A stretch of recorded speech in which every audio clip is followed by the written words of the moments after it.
This is Midwest Moxie, a show about our region's visionary founders and the experiences that shape them. I'm your host, Kathleen Gallagher, Executive Director of Five Lakes Institute. Lan Yang faced a crossroads. The professor at Washington University in St. Louis could play it safe and double down on her basic research into nano-optics sensors, which had gotten numerous awards, including the Presidential Early Career Award. Or she could use some of her valuable time to search for applications for the sensors. Lan chose the riskier path. After years of technology development in her lab and discussions with mentors and venture capitalists, in 2019 she co-founded DeepSight Technology. DeepSight, based in St. Louis and Silicon Valley, is using Lan's unique sensor technology to improve the quality of and create new features for diagnostic and therapeutic ultrasound imaging. It has 40 employees and has raised $30 million. Lan, welcome to Midwest Moxie.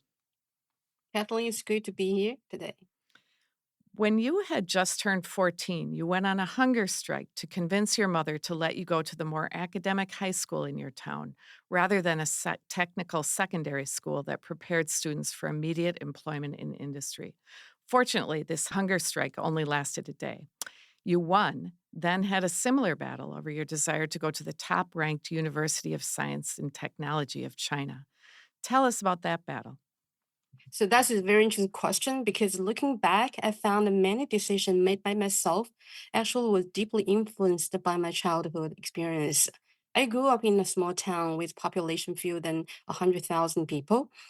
So in a small community, with most people have didn't get a chance to go to college. Going to a secondary technical school is the best path for a student. So my parents think the same way. However, it's not my passion. I wanted to get more education to pursue things beyond what was easily accessible. But it couldn't convince my parents, so decided to take the hunger strike.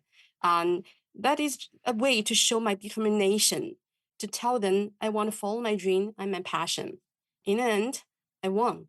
And I got a chance to go to the high school education, and 3 years passed by quickly. And then when it's about time to fill out the college application, same thing happened. Again, my parents wanted me to take a safer choice, to choose a university that is close to my home, and they don't want to take any risk. If history is our guide, they were right. It's not a wise choice to choose a top school as I want. However, historically, there was not a single person from my high school that can be admitted to school. So again, there's a disagreement, but now I'm more experienced. I can convince my parents. So I feel out that in my application. And I also want to note actually, at that time in China, we need to fill out the application before we take the exam. So there are a lot of uncertainty in the process. I really appreciate the support. Long story short, in the end, I made it. I was admitted to my dream school. And the second time you were able to do it without a hunger strike, so you had learned some new tactics. Yes. And again, this time I get support from the principal of the high school, who actually gave me the offer to high school when I finished my hunger strike 3 years ago. So he has been keeping an eye on me all this time. Yeah, so it pays to have people in high places, right? Yeah, exactly. Fast forward, you're a well-known professor of electrical and systems engineering at Washington University in St. Louis. You've got a PhD in applied physics from Caltech. You've won numerous awards. You could have coasted on that, but instead, you decided to dedicate time to finding applications for your patented nano-optics sensor technology. Why did you take that route rather than just keep doing your basic research? So actually, it's a rewarding experience to be a professor. I really enjoy coaching students, teaching classroom, and also doing research.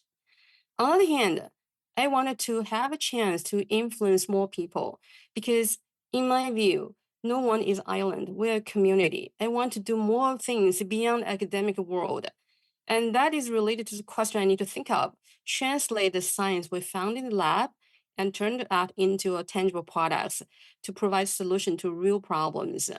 And that is motivation for me to look beyond the lab to think about potential application for nano-optics sensor technology. That's a difficult thing when you're a professor, though, to do all that work to figure out use cases and where it might apply. And one of the interesting things is your research focuses on nano optics, so the behavior of light at a very small scale.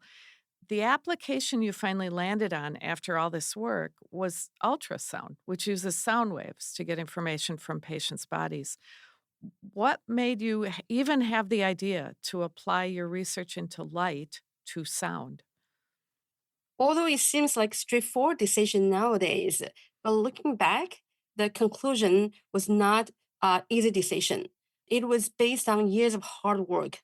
So when we started looking for possible application, we started with molecule sensing, for example, and also explore different kind of molecule sensing application. But after talking with potential users and business people in industry, we found it's so complicated. Not all technology can be converted and translated into products. The solution we want to detect is so complicated. I believe one day it will be used. However, now it's not mature enough. So we beyond the molecule sensing, we started to explore more cases. So for example, we also explored detection of magnetic field, the radiation, and also acoustic and ultrasound waves. And among all those applications, we carefully analyzed all of those. We found the ultrasound is the simplest case. It's a perfect case to marriage the sensor technology developed in our lab with ultrasound application. And also worth noting, the ultrasound application have large enough market to showcase the impact of technology. That is why the final decision is about ultrasound application. And what you figured out is that your light sensors could make the ultrasound images better, like higher Yeah, resolution, right? And could help make the pictures more usable for people. yeah. And during this time, you were also influenced. Your parents came to live with you, and you were influenced by seeing them age, and that kind of led you into the healthcare applications, right? Yeah. So everything it for things we choose to do, right? We need a passion, we need a motivation, and there are many applications for our sensor technology. And we run this in the lab, right? We have promising results. And also think about how conventional ultrasound transducer did. It has hardware hasn't changed for over 30 years. It's based on technology that you need to count on the electron distribution in the materials. But there is so much electron you can use, especially when if you shrink the size of sensor to small size. For example, think about an application for needle guidance. There are many user case. However, there is not a clear way to allow physician to clearly see what is inside. And then that is why the uniqueness of our technology. So instead of counting on this amount of electrons, right? For light, the photon has no volume. It's a virtual particle. You basically have many photons in a tiny volume. So our sensor can maintain really high sensitivity, even if it's become really small, small enough to be embedded in a needle tip so that it can allow physician to collect enough ultrasound signal in the body and which will give the visual information for the physician so that it can clearly see the needle tip and also track where the needle goes. So that is Wow. one uniqueness of our So technology, for your example. technology can actually help them guide the needle to exactly where they Yeah, want to put it. yeah, Wow. You were lucky also to be at WashU in St. Louis, which has a big focus on medical applications and healthcare. And that kind of helped you to, as an academic, meet people who would help you build this company. Tell us about that. yeah. That is very helpful because physical distance is so close by. We have office in Clayton downtown. It just take 10 minutes to travel to medical school. We got a chance to talk with many physicians and doctors in medical school. I was so amazed about by the dedication and devotion of our doctor.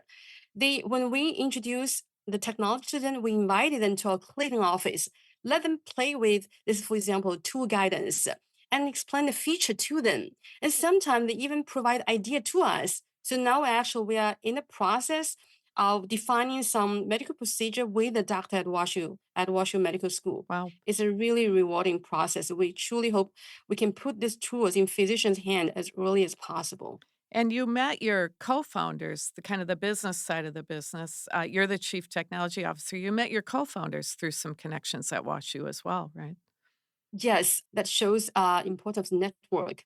I WashU, the Melkovic Engineering School, the school was dedicated to promote entrepreneurial activities. In 2013, I was introduced to Washington Gov God.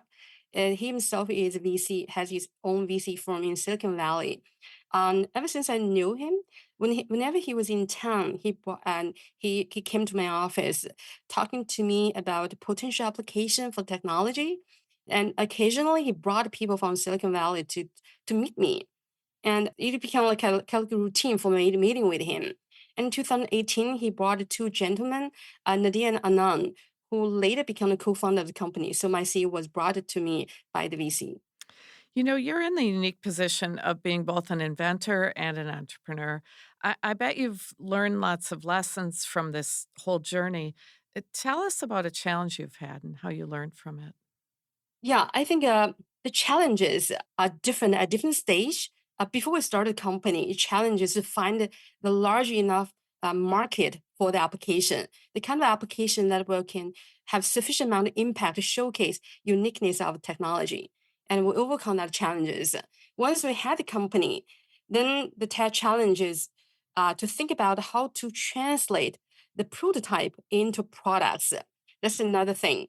And once become products, again, we need to narrow down the application, for example, right? Let me use the needle guidance as a case. For needle guidance, there are also many applications we can think of. We need to narrow down a one particular medical case. So that's all the challenge we have been facing. I think for someone who want to be a become founder, one suggestion I want to give is you need to be self-confidence. There will be a lot of challenges. And confidence is a way to help you go through all the challenges, and you need to overcome one challenge after another one. And once you go through the journey, an answer will come in front of you. And that is what we're doing right now. Now we're narrowing down the biopsy application for a needle view solution. You have such a unique technology. You got there in such a unique way. What do you think the potential is for this company? So in my view, we are introducing a very different species to medical community.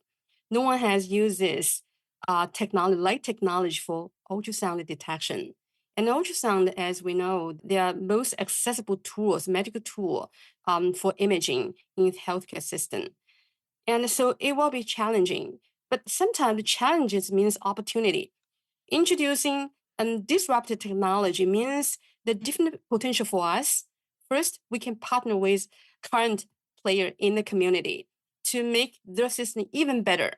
Or we can redevelop the whole thing to introduce a complete different ultrasound system to the hospital. And that will enable physicians to do things beyond what they can do. Because currently, what is done by MRI, for example, potentially can be replaced by ultrasound, which is more accessible and low cost, and will help to improve the medical inequality, for example, and also make this tool more accessible to the place where there is only limited resource for them. So I think that will be the great potential that is to influence the community in a broader way. I guess it was worth taking all those risks, and it's sure going to be fun watching how this moves forward. Thank you so much, Lan, for taking the time to talk to us today. Thank you for having me today. Thank you, Catherine. You can read more about today's guest by visiting wuwm.com. Don't forget, you can listen to the show as a podcast if you'd like to take us on the go. Just search for Midwest Moxie wherever you get your podcasts. I'm your host, Kathleen Gallagher. Midwest Moxie was created by executive producer Audrey Nowakowski and me. Today's episode was produced by Audrey Nowakowski and engineered by WUWM's Jason Reevy. Join us next Sunday at 7 p.m. to hear from more visionary Midwestern founders building innovative companies. That's right here on 89.7, Milwaukee's NPR. Support for Midwest Moxie comes from Microsoft. whose efforts to drive technology development across the Midwest and beyond include its National Tech Spark community engagement work, which started in Wisconsin, its role as co-founder of Titletown Tech in Green Bay, and its new AI co-innovation lab at University of Wisconsin-Milwaukee. More information is available at Microsoft.com. And from Quarles and Brady LLP, a multidisciplinary Am Law 200 firm with approximately 550 attorneys who support large and small businesses, from Fortune 500 companies to startups and entrepreneurs across the country. More at Quarles.com.